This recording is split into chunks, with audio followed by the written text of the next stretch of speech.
ফিলিস্তিন জিন্দাবাদ জানিয়ে দিব হাতে থাকা সর্বশেষ আপডেট আন্তর্জাতিক সংবাদ। প্রথমেই সংবাদ শিরোনাম। গাজা দখলের বিষয়ে ইসরায়েলকে সতর্ক করল জার্মানি।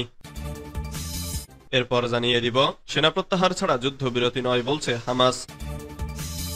এদিকে হুথিদের হঠাতে পরিকল্পনা করছে আমিরাত সমর্থিত বাহিনী। আরো জানিয়ে দিব পারমাণবিক বোমা প্রস্তুতির চূড়ান্ত পর্যায়ে ইরান।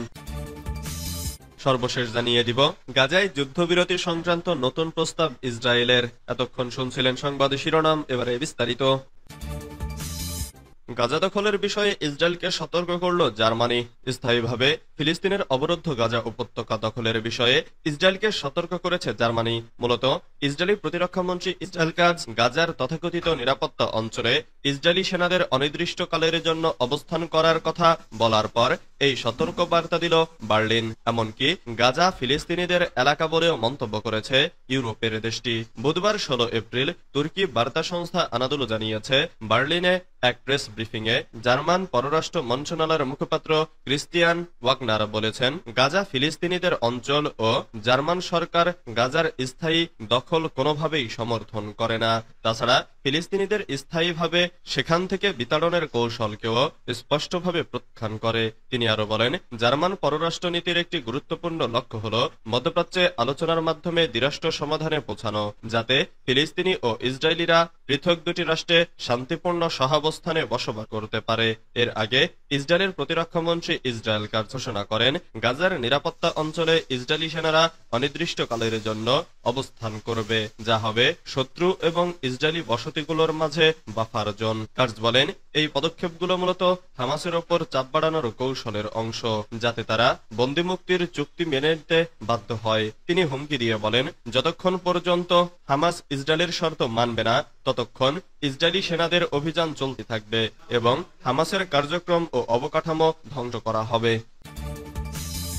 সেনা প্রত্যাহার ছাড়া যুদ্ধবিরতি নয় বলছে হামাস। গাজা থেকে ইসরায়েলি সেনা প্রত্যাহার না হলে যুদ্ধবিরতি হবে না বলে জানিয়েছে হামাস। হামাসের একজন কর্মকর্তা বলেছেন, যে কোনো যুদ্ধবিরতি চুক্তিতে অবশ্যই গাজা থেকে ইসরায়েলি সেনাদের সম্পূর্ণ প্রত্যাহার অন্তর্ভুক্ত থাকতে হবে। বুধবার ইসরায়েলের সর্বশেষ প্রস্তাবটি বিবেচনা করার পর প্রথম মন্তব্যে এবার তা জানায় হামাস। আল জাজিরা জানায়, হামাস জানিয়েছে যতক্ষণ ইসরায়েলি সেনারা গাজা থেকে পুরোপুরি সরে না যাবে এবং স্থায়ী যুদ্ধবিরতিতে রাজি না হবে ততক্ষণ পর্যন্ত কোন জিম্মিকে তারা মুক্তি দেবে না। ফিলিস্তিন এবং তাদের প্রতিবেশী দেশগুলো ইসরায়েলি সেনাদের তাদের ভূমিতে অবস্থানকে সামরিক দখলদারিত্ব হিসেবে বিবেচনা করে, যা আন্তর্জাতিক আইনে অবৈধ।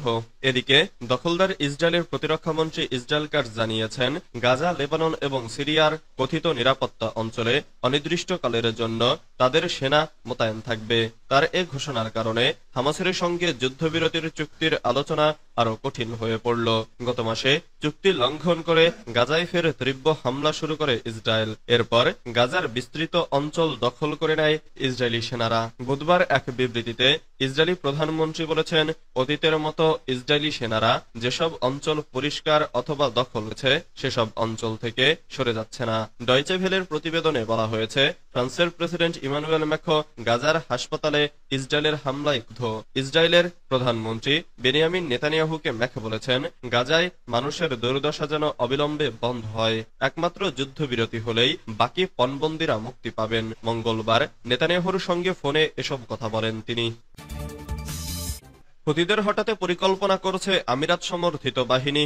ইয়েমেনের হুথি বিদ্রোহীদের মোকাবেলায় বড় ধরনের স্থল অভিযান শুরু করার প্রস্তুতি নিচ্ছে একটি প্রভাবশালী সশস্ত্র গোষ্ঠী, যাদের পেছনে রয়েছে সংযুক্ত আরব আমিরাতের সমর্থন। মার্কিন ও ইয়েমেনি একাধিক সূত্র জানিয়েছে, এই পরিকল্পনার লক্ষ্য মূলত লোহিত সাগর উপকূলে হুথিদের কৌশলগত অবস্থান থেকে তাদের বিতাড়িত করা। ওয়াল স্ট্রিট জার্নালকে দেওয়া বক্তব্যে যুক্তরাষ্ট্র ও ইয়েমেনের কর্মকর্তারা বলেন, এই অভিযান হুথিদের সামরিক শক্তি দুর্বল করে তাদের উপকূলীয় প্রভাব খর্ব করার লক্ষ্যেই নেওয়া হচ্ছে। হোদেইদা, সানা ও সাদা এইসব এলাকায় হুথিদের ঘাঁটি হিসেবে পরিচিত। মার্চের মাঝামাঝি সময়ে যুক্তরাষ্ট্রের বিমান হামলায় এসব এলাকায় অন্তত 123 জন নিহত হয়েছেন, যা ইয়েমেনের মানবিক সংকটকে আরো গভীর করেছে। যদিও হুথিদের সামরিক সক্ষমতায় কি পরিমাণ ক্ষতি হয়েছে তা এখনো স্পষ্ট নয়, তবে তারা অতীতে সৌদি আরব, সংযুক্ত আরব আমিরাত এবং তাদের মিত্রদের বিমান ও স্থল অভিযানের বিরুদ্ধে প্রতিরোধ গড়ে তুলতে সক্ষম হয়েছে। পারমাণবিক বোমা প্রস্তুতির চূড়ান্ত পর্যায়ে ইরান আর পারমাণবিক বোমার দখল থেকে খুব বেশি দূরে নেই, এমনই সতর্ক বার্তা দিয়েছেন জাতিসংঘের পারমাণবিক কর্মসূচি পর্যবেক্ষক সংস্থা আইএই এর মহাপরিচালক রাফায়েল গ্রোসি। ফরাসি সংবাদ মাধ্যম লে মন্ডেকে দেওয়া এক সাক্ষাৎকারে তিনি এই চাঞ্চল্যকর মন্তব্য করেন। স্থানীয় সময় বুধবার 16 এপ্রিল ইরান সফরে যাওয়ার কয়েক ঘন্টা আগে দেওয়া এই সাক্ষাৎকারে গ্রোসি বলেন, ইরান এখনো সম্পূর্ণভাবে পারমাণবিক অস্ত্রের মালিক নয়, কিন্তু তারা খুব দ্রুত সেই ক্ষমতার দ্বারপ্রান্তে পৌঁছে যাচ্ছে।